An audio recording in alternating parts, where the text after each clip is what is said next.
Welcome to Wines We Drink, a podcast for wine lovers and learners. I'm Charlotte Norsworthy, and together with my counterpart Keith Herndon, we'll be exploring a new wine each week. Keith is a lover of wine, and I am a learner of wine, and we hope you'll continue learning and sipping along with us.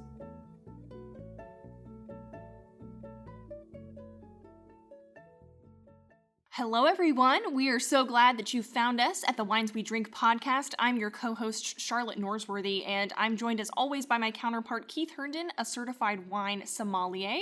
We call this our summer fun project, well, because it's a lot of fun to open a bottle of wine and talk about it with our listeners. So welcome to the show.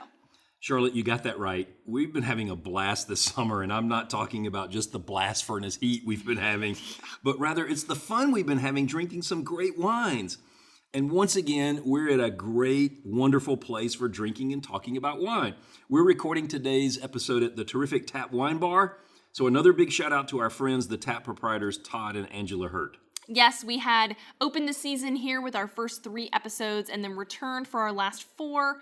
Keith, can you believe the 2 of those are in the books and that we only have 2 more shows counting today before we wrap up our season? I mean, it's really hard to believe. The summer's just been zooming by. It seems like we just got started. I know, and it's still hot, nonetheless.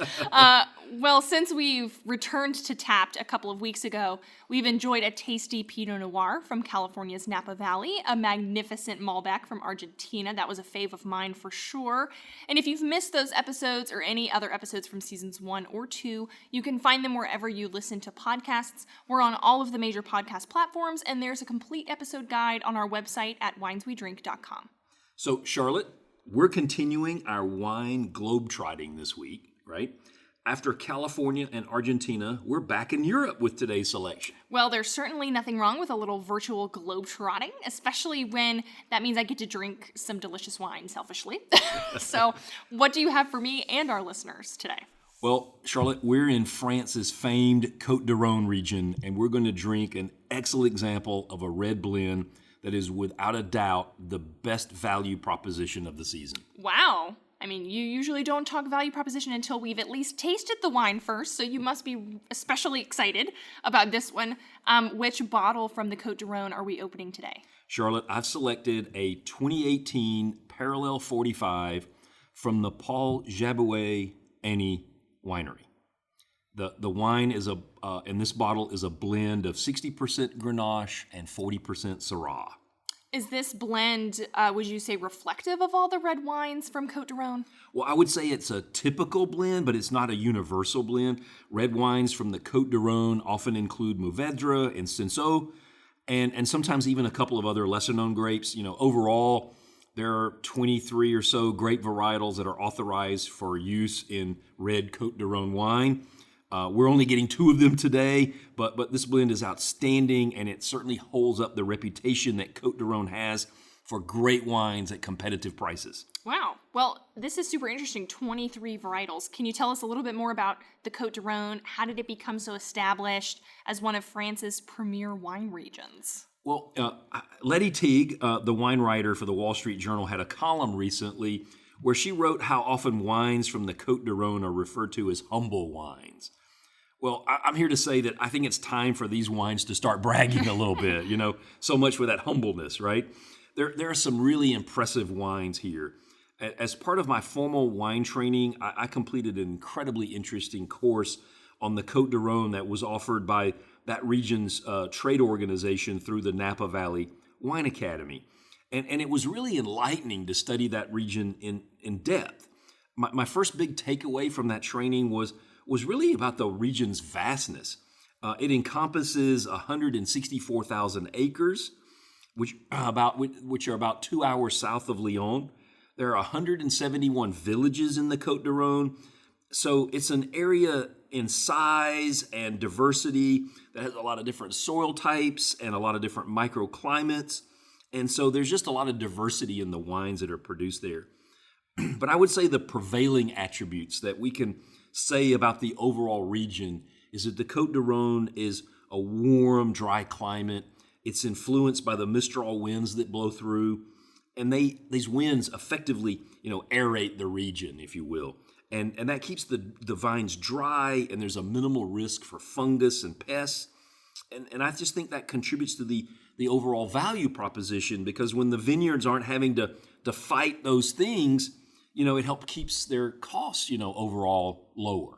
Wow, yeah, all of that is super interesting context on an incredibly complex and diverse region. And so I'm super looking forward to tasting today's selection.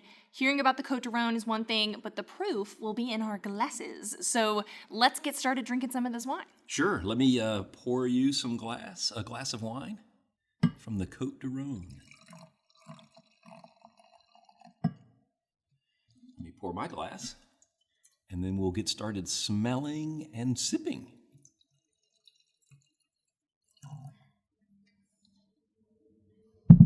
As our loyal listeners will know by now, I like to decant my red wines a little before we drink them, and I want them to have a little time outside of the bottle to open up a bit. I'll recommend again the decanting guide that you can find at Wine Folly. But a good rule of thumb for a Grenache Syrah blend like we're drinking today is between 30 minutes to an hour. Both of these grapes that are in today's wine produce a fuller bodied wine style. So they need a little time in the decanter to unwind a bit and open up and breathe. And I think that just lets the flavors come forward. Yeah, absolutely. It makes it easier for us to identify. That's for sure. I mean, as you were pouring from the decanter, I was seeing this really deep red wine, and it feels very regal in its color. It's a color of royalty. I'm eager to taste it. Yeah, you're right about the color. The deep red wine, it just looks regal in the glass. It is deep red, but there's also a brightness to this wine that's very inviting. This wine spent a little time, a few months in oak barrels, but it also aged in stainless steel tanks, which I think gives it some vibrancy and helps it come alive. But before you taste this wine, our approach is to begin with a big sniff. So Charlotte, put your nose deep in the glass and then tell me, what aromas are you getting out of that first sniff? Wow. Yeah, with that first deep sniff, you can kind of immediately start to sense the best of both worlds in the aging, for sure. Without a doubt, though, this wine gives you some of those deep cherry notes right off the bat. But also on the smell, there's some spicy notes I'm sensing. Okay, yeah. I mean, listeners, that's exactly what you should expect from a blend of Grenache and Syrah. The Grenache is giving off those red berry notes, and in this case, cherry in my sense. And that Syrah is coming in with that spice as it should, right? Yeah, that's super interesting that the two different types of grapes are offering those. But the nose, as we say, is excellent on this wine. But how is the taste? So I'm going to go in for my first one. Yeah, and I'm going to join you there with the first taste. I mean, we said it looked regal in the glass, but I'm here to tell you that first sip was rich. I'm going to have to go back in for some more sips to kind of parse this apart in my brain. Please have another taste. I mean, think this is wine that's going to unravel for you as you take more sips. I mean, if there's one thing I've learned this season, it's that the wines we've had that spent time in the stainless steel tanks deliver such a bright quality to them, and that is certainly present here. It's a fresh sensation on the tongue, that sort of minerality, but it's still grounded. Absolutely. You're so spot on there. I mean, this is definitely a dry wine, but there's a good amount of acidity along with that minerality. It delivers that freshness you described. And like that Malbec we enjoyed last week, the Syrah in this blend complements that minerality with some really good spice notes and gives us a really good approach to this Côtes du Rhône. Absolutely. There's this sort of spiciness to the finish, but not in a way that's sort of in front of the fruit. It's almost like, we've described before a little bit of jammy, but I'm also thinking like pie. Right. So go back in there for some more sips. Okay. Yeah, I mean, even on the third and the fourth sips, I'm still really enjoying that berryness of this wine. I can tell that's one of my favorite flavors. There's some blackberry to go along with that cherry for sure. You're getting that nice berry, spicy pepper combo in the best tantalizing way. Yeah, I think that's why I like this so much. It's a really nice berry spicy combo. So let's stay on that tasting a bit longer before we talk about price and value. I want you to take another sip and think about the texture. By that I mean the mouthfeel of the wine. Tell me how you would describe the texture, the mouthfeel of this wine. Yeah, thanks for asking me to think about that specifically, because when you think about the texture of this wine, there's one word that comes to mind, and it's silky. What do you think about that? It's what I've known all along. You have a future in writing wine copy, right? Wine descriptions is in your future, right? Several of the online reviews that I've read about this wine have used the word silky. Others use the word smooth when they describe the mouthfeel. Silky smooth. I think that's what's so elegant about this wine. We talked about the elegance, the richness, the royalty of this wine. Even though this is a deep red wine, the winemaker has the tannins under control. So you can sip this wine and enjoy its fruit and spice and not worry about the tannins, drying out your mouth. Again, it's just a really elegant wine in that regard. Absolutely. Right? It's elegant indeed. It's not trying too hard. Well, while speaking about the winemaker here, we need to give another big shout out to another important woman who is breaking down barriers and making exceptional wine in France. Caroline Frey has been the proprietor and winemaker here for over a decade, and she has completely modernized the Paul Jabouet Année winery and has turned it into a biodynamic powerhouse. The winery won a major award last year for turning its vineyards and estate into a biodiversity refuge. It's kind of a refuge of sorts, especially for bats and bees, right? The judges in that competition said Frey's work should be a blueprint for others. What an amazing compliment to Frey. I mean, last week we highlighted Argentina's Susanna Balbo, and this week France's Caroline Frey. I'm loving it. I mean, so many great women out there making awesome wine, paving a great path for those to follow behind. These are the stories that add to the richness of the wines that we're enjoying. Yes, learning about pioneering winemakers and the efforts that they make to make their wines eco-friendly, pioneers in terms of breaking down barriers. These are all important parts of the wines that we select for our podcast, Wines We Drink. Price is certainly one of the considerations, but sometimes it's broader than that. It's the societal impact. Wines are there to entertain us. They're there for us to enjoy, but there also can be really important social implications of some of the choices we make. Absolutely. And I think that our listeners are also sort of being more thoughtful about their consumerism and the brands that they indulge in and engage with. And so I think that this background is especially important for them. And our listeners also know by now that we emphasize that value proposition. So what can they expect to pay for the Côtes du Rhône that we're drinking today? Well, this is simply a delicious wine at a great price. The Vivino app, which rates this as a top 10% wine in the world, lists the national average price at the time of our recording as $12.99 a bottle. Oh my gosh. That is simply an unbelievable bargain in the wine world, right? Decanter magazine named this wine as a top 20 French red for under $20. I mean, there you have it, listeners. The Wines We Drink podcast has found you another top wine value with a remarkable story behind it. I am just blown away. We just keep them coming. But for now, let's take a short break. Please stay with us. We're going to return for Keith's pairing period. I'm looking forward to hearing suggestions for how to pair today's wine with food.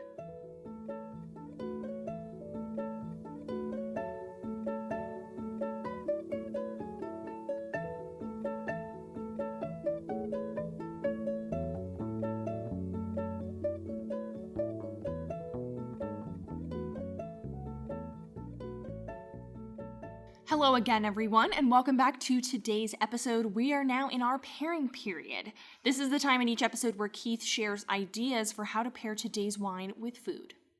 Charlotte, thank you, and welcome back to the show, everyone.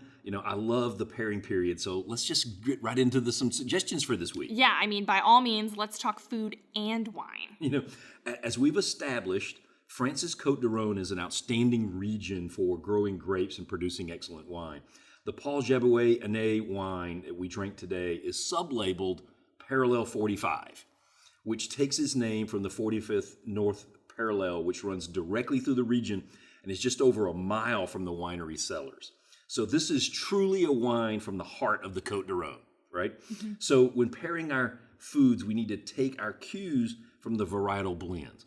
Food and Wine's Guide to Perfect Pairings describes Syrah as intense, but it describes the Grenache as having, quote, an undeniably friendly disposition, end quote.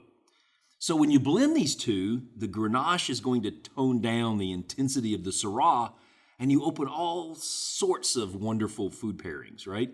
It becomes a very accommodating wine in that regard. I mean, yeah, that's really interesting to consider the characteristics of the individual grapes and then how they sort of come together in a blend to influence what we pair with them. Yeah, yes, you have to take into account the spicy pepper undertones of the Syrah, but in this Côtes du Rhône we're drinking, they don't dominate the palate, so it opens up a lot more possibilities. So what's first on the menu? Well, my meat of choice to pair with this wine would be lamb, either ribs or chops. And there are a couple of great recipes in the Food and Wine Guide to Perfect Pairings. One features a rub with cumin and coriander, and another features a rub with garlic and rosemary. Either way, these rubs are going to complement the spicy undertones of the wine, and you'll have a great pairing. Those rubs on the lamb chops sound wonderful. Are there any other meats that you think would work well with this wine? Yes, I think short ribs grilled with a light char works nicely, as would a flank steak, also on a grill. And for a side dish, I'd go with some grilled vegetables like zucchini and squash. I think you could even grill asparagus, and that would work here. That's an awfully hard vegetable to pair with wine, but the flavor combinations and the spiciness and the intensity of some of this wine would really work well with the asparagus on the grill as well. Yeah, that sounds delicious. But when serving today's wine with cheese, what do you think is going to work best? Well, I always say, when in France, stay in France, right? So for this pairing, during the break, I opened up a small round of Camembert cheese, and I sliced a bit for you. So please take a bite of that soft cheese and see what you think. Does it go with this wine? Don't mind if I do. I think it looks good, at least. Yes, let's have a little bit of a bite of Camembert. Take that sip of that wine with that Camembert.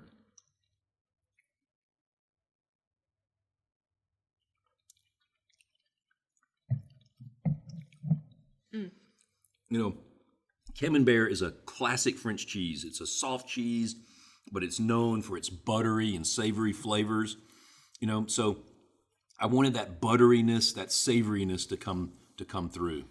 Absolutely, and it did. I mean, that buttery taste works very well with the fruit in the wine, and savory works with the spiciness of the wine. I mean, I definitely agree that it's a delicious pairing. And, personally, I think that Camembert and Brie are like cheese cousins. So would Brie also do in this case? Yeah, I agree. I think that Brie may be slightly creamier than the Camembert, but they're remarkably similar, and it would be a good pairing with our Côtes du Rhône. This one may not be as easy to find, but if it's available, our listeners could also try a Côtes du Rhône with a Saint Marcellin cheese and a slice of French bread. It's a rich cheese that holds up really well to this wine. Interesting. Right? Yeah, I will have to look out for that one. Well, thanks again for your pairing suggestions. I'm now super hungry. I'm going to have more of this delicious wine and some more bites of our Camembert, which is what you've grown to expect from me. So while I'm doing that, can you give our audience a hint about what we're going to do to close out what has been a fantastic second season? Well, it's hard to believe that today was our penultimate episode. I love that word. You introduced it last week, and I've been waiting all episode to use it. But that doesn't mean that our it doesn't mean that we have to be sad, right? Our second season is concluding next week, but while that means the case of episodes will be complete, we're going to end it with a bang, right? Good. We'll be recording again at the Tap Wine Bar, but all I'm going to say about the wine we're drinking next week is that we're staying in southern France, and it's going to be for one of my personal indulgences. Ooh, an indulgence. That sounds like a perfectly good way to end this season, if you ask me. Well, I'm looking forward to indulging with you all next week. Please join us, everyone. Yes, thanks, everybody. See you next week. Thanks for listening to Wines We Drink. Listen to our other episodes anywhere you get your podcasts. Be sure to follow us on Twitter @WinesWeDrink and on Instagram @TheWinesWeDrink. Cheers.